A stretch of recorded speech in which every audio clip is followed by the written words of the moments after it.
Hi, in this video I will show you how to unarchive chats on the messenger. So the process is pretty simple.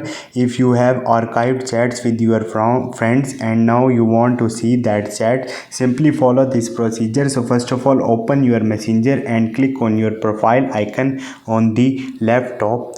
Once you will do it, now you have to click on the archived chats.